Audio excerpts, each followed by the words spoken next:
전라북도 정읍의 한 시골 마을.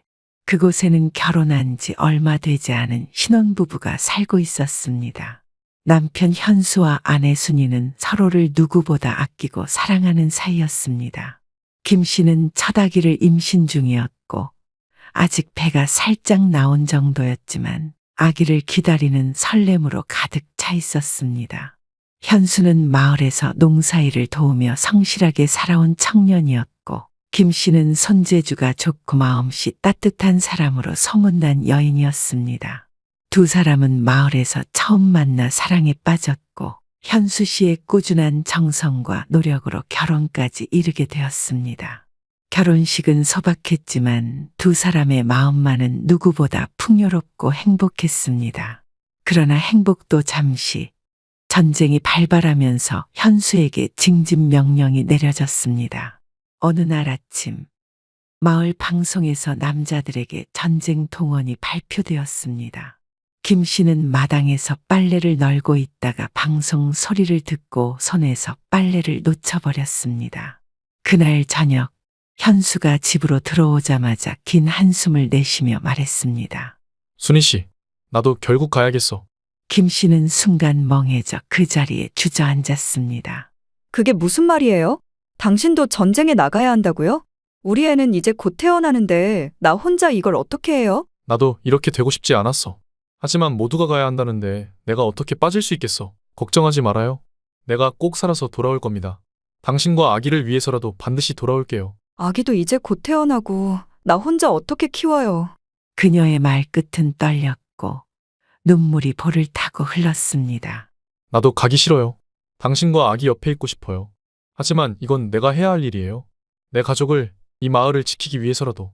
당신이 가야 한다면 나는 당신을 믿고 기다릴게요. 하지만 제발 약속해요. 꼭 살아서 돌아온다고. 약속할게요. 김 씨는 차오르는 눈물을 억누르며 작은 꾸러미를 준비했습니다.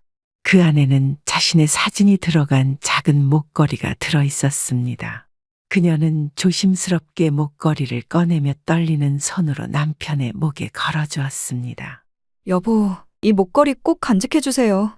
제가 늘 당신 곁에 있을 테니까요. 현수 씨는 목걸이를 만지작거리며 고개를 끄덕였습니다. 알겠어요. 이 목걸이는 제 목숨보다 소중히 간직할 겁니다. 내가 돌아올 때까지 꼭 잠깐만 버텨줘요. 그날 아침, 마을 어귀에는 전쟁터로 떠나는 남편들을 배웅하기 위해 마을 사람들이 모여 있었습니다. 군용 트럭이 준비되었고 현수 씨도 다른 청년들과 함께 트럭에 몸을 실었습니다. 순희 씨는 끝까지 트럭을 따라 달리며 손을 흔들었습니다. 현수 씨, 꼭 살아서 돌아오세요. 제가 기다릴게요. 현수 씨는 트럭 위에서 손을 흔들며 힘겹게 미소를 지었습니다. 순희 씨의 모습이 점점 멀어지자 그는 가슴 깊이 숨겨둔 눈물을 흘렸습니다. 트럭이 흔들리는 동안 현수 씨는 순희 씨와의 행복했던 나날들을 떠올리며 다짐했습니다. 무슨 일이 있어도 꼭 살아서 돌아가야 한다. 그의 목에는 순희 씨가 건네준 목걸이가 반짝이며 빛나고 있었습니다. 며칠 뒤 현수 씨는 부대원들과 함께 치열한 전쟁터로 배치되었습니다.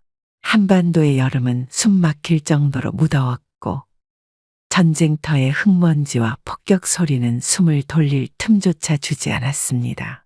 어느 날 새벽 기습 공격이 시작되었습니다.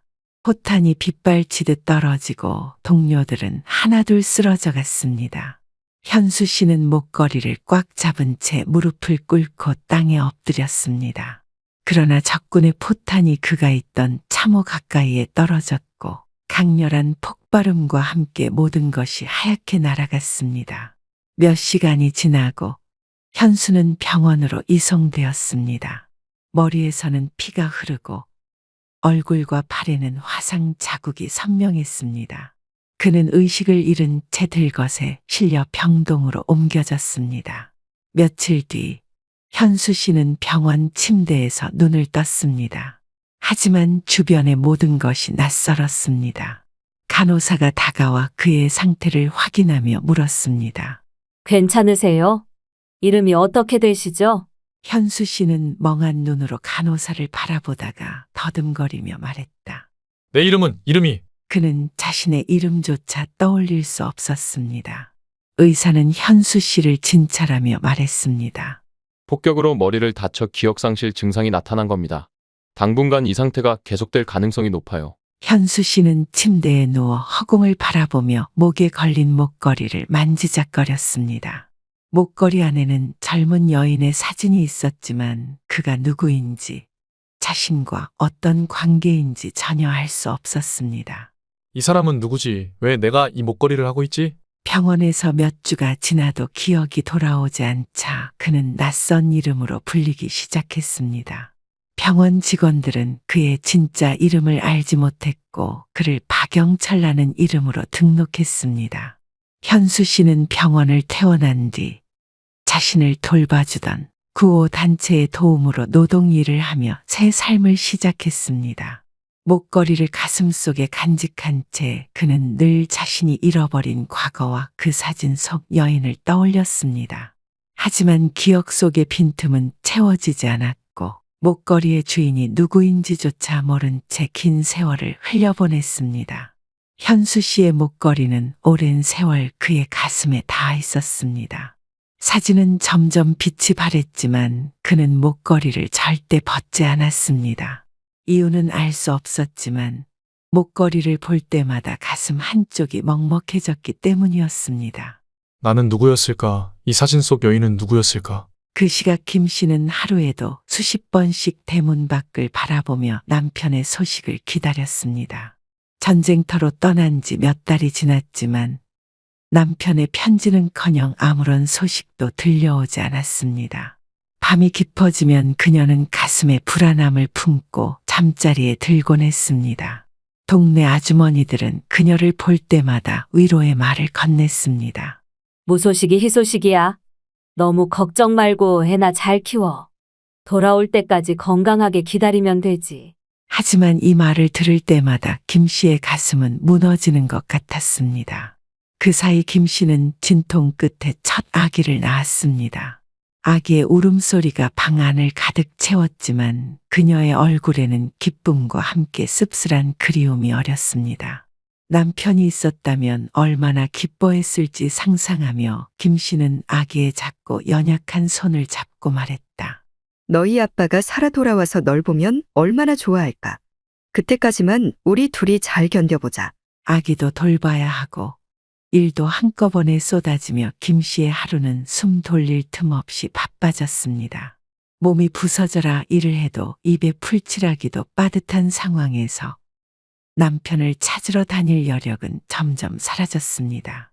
그럼에도 불구하고 김 씨는 남편의 행방을 알아내기 위해 수소문을 멈추지 않았습니다.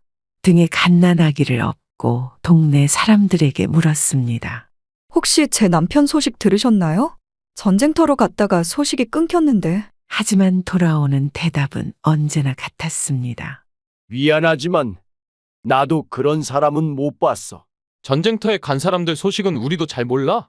기다리면 언젠가 돌아오겠지. 안 오면 죽은 거야. 김 씨는 산동네를 오르내리며 군청을 찾아가기도 하고 전쟁에서 돌아온 군인들에게 남편의 행방을 묻기도 했습니다. 하지만 전쟁은 그녀의 남편만을 빼앗아 간 것이 아니었습니다. 많은 이들이 돌아오지 못했고 돌아왔다 하더라도 모두가 지쳐 있었습니다. 그 사람 이름이 뭐라고요? 글쎄, 이름이 익숙하진 않네. 미안하지만 난 그 사람을 본 적이 없어. 남편의 행방을 찾으러 다니는 것도 잠시 김 씨는 현실의 무게 앞에서 점점 무너져 갔습니다. 이제 남편을 찾는 건 사치일지도 몰라. 이 아이부터 살려야 해. 현수 씨, 살아있다면 꼭 돌아와요. 내가 이렇게 버티고 있으니 꼭 돌아와야 해요. 하지만 전쟁이 끝난 뒤에도 삶은 나아지지 않았습니다. 전쟁으로 황폐해진 마을은 일자리가 부족했고 식량도 턱없이 모자랐습니다. 김 씨는 딸 정희를 등에 업고 나무를 모아 시장에 내다 팔며 겨우 입에 풀칠할 정도의 생계를 이어갔습니다. 어느 날 옆집에 사는 이웃 안악이 김 씨를 찾아왔습니다. 그녀는 들판에서 나뭇가지를 모으고 있는 김 씨를 바라보며 조심스럽게 말을 꺼냈습니다. 김 씨, 내가 이런 말 해도 될지 모르겠지만 이젠 현실을 좀 받아들이고 재출발을 하는 게 어떨까 싶어서 말이야. 아이고, 새 출발이라니요. 안학은 걱정스러운 얼굴로 고개를 저으며 덧붙였습니다. 그런데 말이야, 아무리 기다려도 안 돌아오면 어떡하려고? 저 아래 동네 사는 총각 알지? 착하고 성실해서 일도 잘하고 거기도 김 씨처럼 사별했어. 김 씨는 그 말에 더 깊은 한숨을 내쉬며 웃어 보였습니다. 현수 씨는 분명히 살아있을 거예요. 제가 재혼이라도 하면 현수 씨가 돌아왔을 때 얼마나 외로울지 생각해 보셨어요? 하지만 그 사람이 돌아온다는 보장이 없잖아. 그런 거 없어도 괜찮아요. 내가 기다리는 한 현수 씨는 나를 떠난 게 아니에요. 아빠가 돌아올 때까지 기다릴 거예요. 그래, 정 그렇게 말한다면 어쩔 수 없지. 하지만 몸은 너무 상하지 말고 제발 내 건강부터 챙겨. 이웃들은 그녀의 고집을 이해하지 못했지만 김 씨는 결코 마음을 바꾸지 않았습니다. 남편이 살아있을 거라는 믿음과 그의 부재 속에서도 가정을 지켜야 한다는 책임감이 그녀를 버티게 하는 유일한 힘이었습니다. 한편 김 씨의 헌신 덕분에 딸 정희는 무사히 성장할 수 있었습니다. 김 씨는 딸 정희를 위해 모든 것을 희생하며 살아왔습니다. 홀로 딸을 키우며 전쟁 이후의 혼란 속에서도 하루하루를 버텨냈습니다. 김 씨는 아침부터 저녁까지 시장에서 떡을 팔며 생활비를 벌었고 밤에는 옷감을 꿰매거나 빨래를 도우며 겨우겨우 학비를 마련했습니다. 정희가 국민학교에 다닐 무렵 담임 선생님이 김 씨를 불렀습니다. 어머니, 정희가 참 똑똑한 아이예요. 성적도 우수하고 열심히 노력하는 모습이 대단합니다. 이런 아이는 계속 공부를 시켜야 해요. 김 씨는 한참 망설였습니다. 딸이 공부를 잘한다는 말을 들으니 가슴이 벅차면서도 현실적으로 고등학교 학비를 감당할 자신이 없었기 때문입니다. 정희처럼 성적이 우수한 아이는 장학금을 받을 수 있습니다. 학비 걱정은 덜어드릴 테니 어머님께서만 허락하시면 됩니다. 선생님, 그럼 제가 조금이라도 도움이 될 수 있도록 노력하겠습니다. 우리 정희가 공부를 계속할 수 있다면 뭐든 하겠습니다. 그렇게 정희는 장학금을 받으며 어렵게 고등학교에 진학했습니다. 김 씨는 새벽에 떡을 만들어 파는 일을 시작했고 밤늦게까지 품을 팔아가며 학비와 생활비를 마련했습니다. 주변에서는 김 씨를 보며 혀를 찼습니다. 아니, 딸 하나 공부시키려고 저렇게 고생을 하다니 저러다 병이라도 나는 거 아니야? 고등학교를 졸업할 무렵 학교의 추천으로 당시 생긴 은행원 채용 시험에 응시하게 되었습니다. 정희는 은행원 시험에 합격했고 안정된 직장을 얻으며 스스로의 힘으로 독립할 수 있게 되었습니다. 시간이 흘러 정희는 좋은 배우자를 만나 결혼을 준비하게 되었습니다. 결혼식 날 정희는 하얀 웨딩드레스를 입고 김 씨의 손을 꼭 잡았습니다. 엄마, 제가 이렇게 클 수 있었던 건 다 엄마 덕분이에요. 혼자 저 키우시느라 얼마나 고생 많으셨어요. 정말 감사합니다, 엄마. 김 씨는 눈물을 삼키며 딸의 손을 꼭 잡았습니다. 정희야, 엄마는 내가 이렇게 행복하게 웃는 모습만 봐도 충분하다. 네가 잘 살면 그게 내 행복이다. 세월은 빠르게 흘러 김 씨를 요양원으로 이끌었습니다. 나이가 들면서 허리와 다리에 통증이 찾아왔고 혼자 거동하기가 점점 힘들어졌습니다. 허리는 점점 굽었고 다리 통증도 심해져 계단을 오르내릴 때마다 손자 민호가 손을 잡아주곤 했습니다. 딸과 사위가 집안일을 도맡아 해줬지만 김 씨는 자신이 그저 부담만 주고 있다는 생각에 마음이 무거워졌습니다. 어느 날 저녁 김 씨는 딸과 사위를 불러 조심스럽게 말을 꺼냈습니다. 얘들아, 나 이제 요양원에 들어가야 할 것 같아. 너희 집에서 오래 머무는 건 아닌 것 같구나. 엄마, 그게 무슨 말씀이세요? 우리 집에서 편히 계시면 되지. 왜 요양원에 가신다는 거예요? 저희 불편한 거 하나도 없어요. 나는 이 나이에 너희 집에서 밥만 축내고 살 수 없다. 내 몸도 더 약해지고 있는데 요양원에 가는 게 나도 편하고 너희도 덜 힘들 거야. 엄마, 그런 말씀 마세요. 민호도 할머니랑 사는 거 정말 좋아해요. 내가 너희 마음 다 아는데 자식된 도리로 나를 챙기려는 것도 알고. 하지만 내가 그렇게 해서 너희를 힘들게 할 수는 없지. 저희는 정말 장모님이 부담된다고 생각한 적 없어요. 이렇게 말해줘서 참 고맙지만 나는 이게 옳다고 생각한다. 내가 요양원에서 잘 지내는 모습을 보면 너희도 마음이 편해질 거야. 딸과 사위는 끝까지 김 씨를 붙잡고 싶었지만 그녀의 확고한 결심 앞에서는 더는 설득할 수 없었습니다. 요양원에 입소하는 날 손자 민호는 아침부터 가만히 있지 못하고 안절부절 못했습니다. 김 씨의 짐가방을 들고 한참을 서성거리더니 결국 김 씨 앞에서 울먹거렸습니다. 할머니, 이제 집에 할머니가 없으면 너무 허전할 것 같아요. 김 씨는 민호를 한동안 가만히 바라보다가 그의 손을 잡고 쓸쓸한 미소를 지었습니다. 민호야, 다 큰 사내가 울긴 왜 울어? 할머니는 괜찮다. 요양원이라고 해서 나쁜 데가 아니야. 가서 친구도 사귀고 내 몸도 좀 더 편히 돌볼 수 있으니 걱정 말아라. 할머니, 제가 자주 갈게요. 할머니 외로우시지 않게 매주 찾아뵐게요. 약속해요. 할머니는 괜찮으니 너는 네 공부와 할 일을 더 잘하면 돼. 딸과 사위도 눈물을 꾹 참고 어머니를 배웅했습니다. 엄마, 요양원 들어가셔도 필요한 거 있으면 바로 말씀하세요. 자주 찾아갈게요. 김 씨는 딸의 손을 잡고 힘주어 말했습니다. 그래, 나도 여기서 잘 지낼 테니 너무 걱정 말아라. 요양원에 도착하자 김 씨는 직원들의 도움을 받아 방으로 들어갔습니다. 작지만 아늑한 방에는 깔끔한 침대와 창문 너머로 보이는 작은 정원이 보였습니다. 김 씨는 창밖의 풍경을 보며 눈을 감았습니다. 한편 병원에서 퇴원한 뒤 현수는 돌아갈 곳이 없었습니다. 전쟁으로 폐허가 된 고향도 자신을 아는 사람도 없는 그는 배회하며 살아가야 했습니다. 아무 연고도 없이 떠돌던 그는 하루하루를 살아내기 위해 공사판 막일부터 식당 설거지까지 닥치는 대로 일을 했습니다.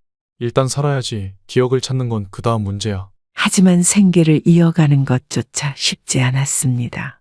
몸은 젊었지만 전쟁으로 입은 부상 후유증 때문에 자주 쓰러지곤 했습니다. 손끝은 일할수록 갈라지고 허리는 무거운 짐을 나르다 점점 구부러져 갔습니다. 여느 때처럼 그는 현장 근처의 간이 매점에서 물 한 잔을 마시고 있었습니다.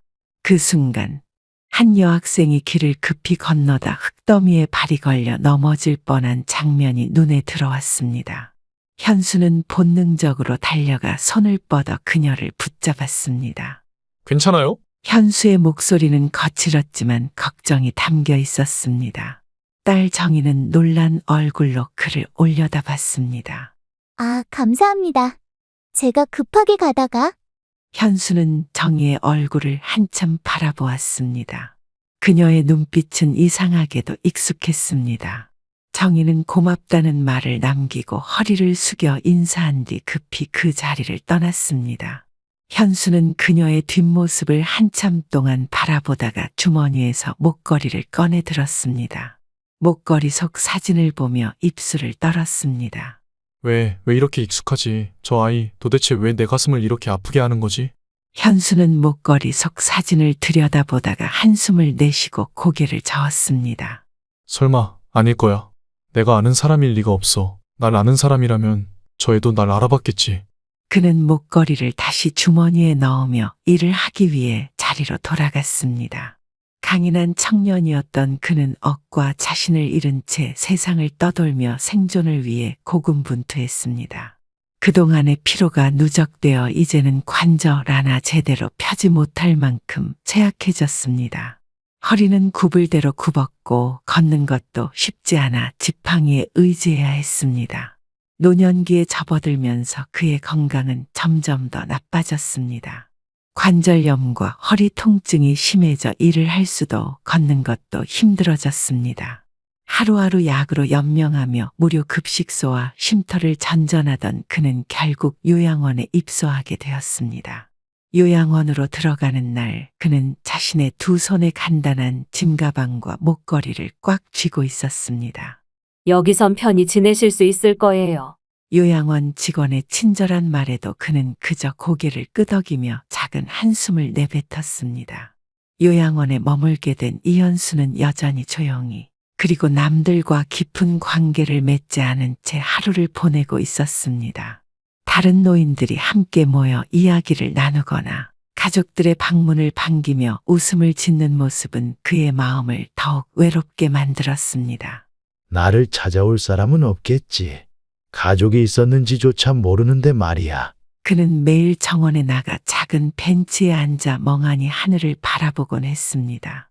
목걸이를 손에 들고 사진 속 여인을 한참 동안 바라보다가 다시 주머니에 넣는 것이 그의 유일한 습관이었습니다.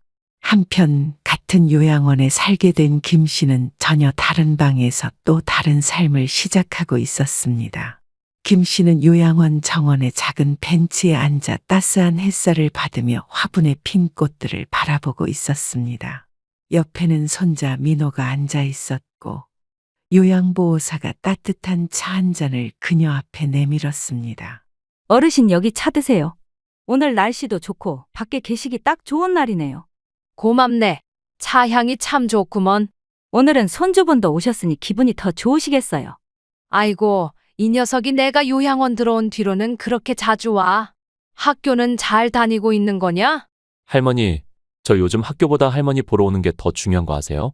할머니 얼굴 안 보면 하루가 심심해요. 요양보호사가 옆에서 흐뭇하게 바라보며 말했습니다.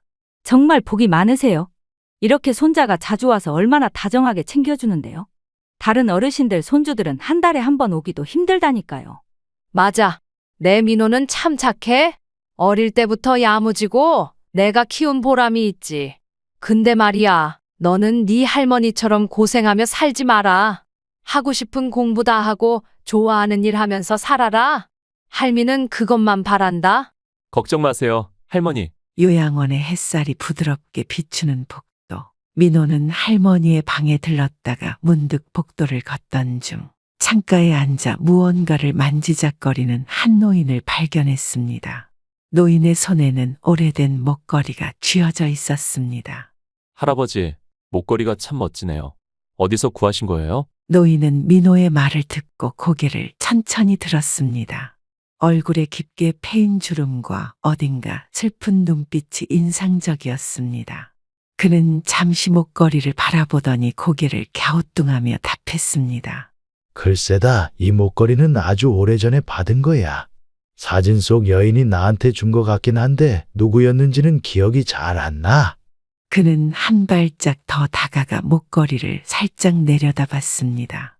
목걸이 속에 담긴 흑백 사진은 세월의 흔적이 느껴질 정도로 희미했지만 사진 속 여인의 모습은 분명 또렷했습니다. 이 사진 어쩐지 낯이 익네요. 저희 엄마 닮기도 하고 누구를 많이 닮았는데요. 그 순간 민호는 어릴 적부터 집안에 걸려있던 젊은 시절의 할머니 사진을 떠올렸습니다. 사진 속 여인의 머리 모양, 옷차림, 그리고 눈빛까지도 할머니와 너무나도 닮아 있었습니다. 이상하다. 할머니 젊으셨을 때 사진이랑 너무 비슷해요. 노인은 민호의 말을 듣고 목걸이 속 사진을 다시 한번 유심히 바라보았습니다. 하지만 그는 여전히 기억이 떠오르지 않는 듯 고개를 천천히 저었습니다. 그런가, 사진 속 이 여인이 누군지는 모르겠지만 내게 아주 소중한 사람인 건 확실해. 잃어버리면 안 된다는 생각에 이렇게 간직하고 다녔지. 그런데도 누구인지 떠오르질 않으니 나도 참 답답해. 내 죽기 전에 한번 만나보는 게 소원이야. 민호는 목걸이를 바라보는 노인의 애틋한 눈빛에 마음이 이상하게 먹먹해졌습니다. 그리고 곧바로 무언가를 확인해야겠다는 생각이 들었습니다. 할아버지, 잠깐만 빌려주세요. 제가 꼭 확인해보고 올게요. 노인은 민호의 갑작스러운 반응에 약간 당황했지만 민호가 급히 복도를 뛰어가는 모습을 멍하니 바라보았습니다. 민호는 목걸이 속 사진을 확인하고서 마음이 복잡해졌습니다. 사진 속 여인이 너무도 낯익은 얼굴이었기 때문이었습니다. 그는 곧바로 할머니 김 씨가 있는 방으로 향했습니다. 할머니. 왜 그러니, 민호야? 무슨 일 있어? 민호는 손에 쥐고 있던 목걸이를 꺼내들며 숨을 몰아쉬었습니다. 할머니, 이거 좀 보세요. 이 목걸이 속 사진이 할머니 아니에요? 민호는 손에 쥔 목걸이를 김 씨에게 건넸습니다. 김 씨는 민호가 내민 목걸이를 보고 처음에는 믿지 못하겠다는 듯 눈을 깜빡였습니다. 하지만 이내 떨리는 손으로 목걸이를 받아들고 사진 속 여인을 자세히 바라보았습니다. 이건 내 사진이잖아. 이 목걸이 내가 직접 만들었어. 너 이거 어디서 났어? 할머니, 이 목걸이는 제가 아니라 복도에 계신 어떤 할아버지가 가지고 계셨어요. 그런데 그 할아버지가 누군지 모르겠다고 하시더라고요. 그래서 할머니 생각이 나서 가져온 거예요. 김 씨는 민호의 말을 듣고 목걸이를 손으로 꼭 쥐었습니다. 김 씨는 눈빛은 혼란스러움과 벅찬 감정이 뒤섞인 듯 했습니다. 그 할아버지가 어디 계신다고 했니? 복도 끝 정원 쪽 벤치에 앉아 계셨어요. 김 씨는 더는 말을 잇지 못하고 천천히 자리에서 일어났습니다. 그녀의 다리는 떨리고 있었지만 민호의 손을 꼭 잡으며 말했습니다. 민호야, 할머니랑 같이 가자. 내가 직접 확인해야겠어. 아니, 꼭 확인해야 돼. 민호는 할머니의 손을 꼭 잡으며 그녀를 부축해 복도로 나섰습니다. 김 씨의 마음은 무언가 큰 진실을 마주할 준비를 하는 듯 요동치고 있었습니다. 복도로 향하는 동안 김 씨의 눈에는 이미 눈물이 맺혀 있었습니다. 민호는 그런 할머니를 보며 입을 꾹 다문 채 그녀의 곁에서 천천히 걸음을 마쳤습니다. 아니겠지, 설마. 김 씨의 마음속에는 설렘과 두려움이 교차하고 있었습니다. 민호는 조용히 할머니를 부축하며 벤치가 보이는 정원 쪽으로 발걸음을 옮겼습니다. 그리고 저 멀리 앉아있는 노인이 보였습니다. 김 씨의 가슴은 그 모습을 보는 순간 더 크게 뛰기 시작했습니다. 저기 계신 분이구나. 맞아요. 저분이에요. 할머니. 김 씨는 민호의 손을 꼭 잡은 채 천천히 벤치 쪽으로 발걸음을 옮겼습니다. 김 씨는 눈물이 차오르는 것을 참으며 떨리는 목소리로 말을 건넸습니다. 현수 씨 맞습니까? 노인은 낯선 여인의 부름에 고개를 들었고 어리둥절한 표정으로 그녀를 바라봤습니다. 그의 눈동자는 깊고 무거운 세월의 흔적으로 가득했지만 어디선가 익숙한 온기가 느껴졌습니다. 저를 아세요? 저는 기억이 잘 안 납니다. 오래전 일은 다 잊어버린 것 같아요. 그녀는 눈가에 맺힌 눈물을 닦으며 손을 내밀어 그의 손을 붙잡았습니다. 이 목걸이 제가 준 거예요. 당신이 전쟁터로 떠나기 전에 제가 손수 만든 목걸이에요. 당신이 늘 나와 함께 있다고 느끼게 해주고 싶어서 만든 거예요. 기억해보세요, 제발. 김 씨의 간절한 목소리와 목걸이를 쥔 손길에 현수 씨의 눈빛은 점점 흔들리기 시작했습니다. 잃어버린 기억의 조각들이 서서히 머릿속에서 맞춰지듯 오래전의 장면들이 불쑥불쑥 떠올랐습니다. 현수 씨는 목걸이를 바라보며 눈물을 머금었습니다. 사진 속 여인은 이제 막 처다기를 임신한 순이었고 그의 가슴 깊숙이 묻어뒀던 이름도 점점 선명해졌습니다. 순이 맞아, 순이었어. 순이야, 정말 네가 맞구나. 내가 널 얼마나 찾고 싶었는지 몰라. 현수의 눈에서 주르르 눈물이 흘렀습니다. 그는 목걸이를 꽉 잡고 말을 잇지 못했습니다. 김 씨는 그의 말을 듣는 순간 무릎이 풀리는 듯 주저앉으며 눈물을 흘렸습니다. 그래요, 나 순이에요. 난 당신을 기다리며 그 아이를 홀로 키웠어요. 당신이 돌아올 거라고 믿었다고요. 그녀의 떨리는 목소리에 현수의 표정이 점차 바뀌기 시작했습니다. 잃어버린 기억들이 조각조각 맞춰지는 듯 그의 눈에는 혼란과 후회가 교차했습니다. 그는 갑자기 목걸이를 더 꼭 쥐고 입술을 떨며 중얼거렸습니다. 순이야, 내가 널 얼마나 찾고 싶었는지 몰라. 그런데 기억을 잃은 내가 무슨 낯짝으로 널 찾겠다고 이렇게 늦게야 내 앞에 서게 됐네. 현수의 눈에서도 눈물이 흘렀습니다. 김 씨는 그의 손을 잡고 힘주어 말했습니다. 이제 와서 그런 건 중요하지 않아요. 이렇게라도 당신이 살아 돌아온 게 얼마나 다행인지 몰라요. 난 당신이 살아있다는 것만으로 충분해요. 미안해, 너무 미안해. 너와 우리 아이를 두고 떠났던 그날 이후로 내가 얼마나 힘들었을지 상상조차 못했어. 내가 다 잃어버렸어도 당신만큼은 잊지 말았어야 했는데. 김 씨는 떨리는 손으로 그의 손을 잡고 말했습니다. 그 긴 세월 동안 소식 하나 없어서 당신이 죽은 줄 알았어요. 그들은 마치 세상에 둘만 남은 것처럼 서로를 부둥켜 안았습니다. 긴 세월 동안 억눌렀던 그리움과 눈물이 한꺼번에 쏟아졌습니다. 요양원의 정원은 따스한 햇살 아래 두 사람의 재회를 증명이라도 하듯 조용하고 평화롭게 빛나고 있었습니다. 그 순간 김 씨는 속으로 생각했습니다. 50년이 넘는 세월이 흘렀지만 세월을 넘어 이렇게 다시 우리를 만나게 했구나. 민호는 두 사람이 서로를 부둥켜 안고 눈물 흘리는 장면을 감격스럽게 바라보았습니다. 그는 가슴이 벅차오르며 급히 휴대폰을 꺼내 들었습니다. 손이 떨렸지만 바로 어머니 정희에게 전화를 걸었습니다. 엄마, 큰일 났어요. 할아버지를 찾았어요. 뭐? 무슨 소리야? 민호야? 지금 무슨 말을 하는 거니? 진짜예요. 엄마, 할아버지가 여기 요양원에 계세요. 할머니랑 다시 만나셨어요. 어서 빨리 와보세요. 정희는 믿기지 않는다는 듯 말을 잇지 못하다가 급히 차를 몰고 요양원으로 달려갔습니다. 그녀는 내내 손을 꽉 쥐며 심장이 두근거리는 것을 느꼈습니다. 평생 한 번도 본 적 없는 아버지, 어머니가 평생을 기다려온 그 사람이 정말 살아있다는 사실이 믿기지 않았습니다. 요양원에 도착한 정희는 입구에서부터 헐떡이며 달려 들어왔습니다. 그녀의 얼굴은 긴장과 기대가 뒤섞인 표정으로 가득했습니다. 민호가 정희를 맞으며 손을 잡고 안내했습니다. 정희는 천천히 발걸음을 옮겼습니다. 멀리서 한 노인이 앉아있는 모습을 보고 그녀는 멈칫했습니다. 그녀가 평생 들어만 왔던, 하지만 한 번도 본 적 없는 아버지였습니다. 김 씨가 곁에서 현수와 함께 앉아 있었고 두 사람은 서로의 손을 꼭 잡고 있었습니다.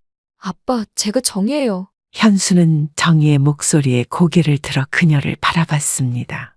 그의 눈에는 순간 혼란과 놀라움이 스쳤습니다. 그리고는 조심스럽게 입을 열었습니다.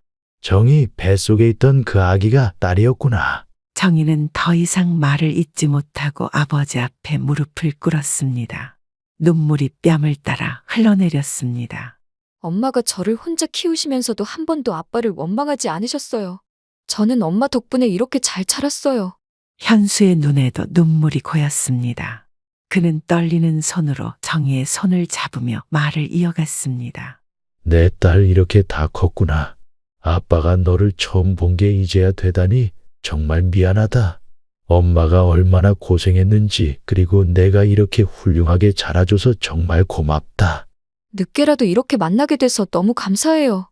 며칠 뒤 정희는 부모님의 재회를 축하하고자 가족들을 집으로 초대했습니다. 민호도 아버지와 함께 온갖 준비를 도우며 정성을 다했습니다. 작은 생일 잔치였지만 그 어느 날보다 따뜻한 분위기가 가득했습니다. 김 씨는 거실에 마련된 생일상을 바라보며 감격스러운 눈길을 보냈습니다. 손주 민호가 활짝 웃으며 케이크를 들고 나타났습니다. 할머니, 오늘은 할머니 생일이니까 이거 할머니가 직접 초 불어야 돼요. 소원도 빌어야 하고요. 엄마, 우리 민호 말대로 소원 하나 빌어보세요. 김 씨는 케이크를 바라보며 두 손을 모았습니다. 그리고 눈을 감고 조용히 속으로 소원을 빌었습니다. 어머니, 아버지가 이렇게 다시 만날 수 있었던 게 정말 기적 같아요. 그날 저녁 순이와 현수는 딸과 손주와 함께 거실에 앉아 옛 사진들을 꺼내보며 이야기꽃을 피웠습니다. 추억 속의 한 장면을 떠올리며 웃고 눈물을 훔치기도 했습니다. 마지막으로 가족 모두가 함께 사진을 찍기로 했습니다. 민호가 셀카봉을 들고 다 같이 사진 속에 들어갔습니다. 사진 속에는 서로를 바라보며 환하게 웃는 순이와 현수, 그리고 그들의 딸과 손주가 담겨 있었습니다. 그들의 얼굴에는 오랜 세월을 뛰어넘은 사랑과 평화가 깃들어 있었습니다. 서로를 잃어버렸던 아픔과 긴 기다림 속에서도 마음 한구석에서 꺼지지 않은 희망은 그들을 이렇게 다시 하나로 묶어주었습니다. 이제 두 사람은 남은 시간을 함께하며 더 이상 놓치지 않을 사랑과 가족의 따뜻함을 느끼며 살아가고 있습니다. 여기까지 김 씨와 현수 씨의 감동적인 이야기를 함께 해주셔서 감사합니다. 이 이야기가 누군가에게 위로와 용기를 줄 수 있기를 진심으로 바랍니다. 더 많은 따뜻한 이야기를 듣고 싶으시다면 구독과 좋아요 꼭 부탁드립니다. 여러분의 관심과 응원이 더 많은 이야기를 만들어가는 힘이 됩니다. 감사합니다.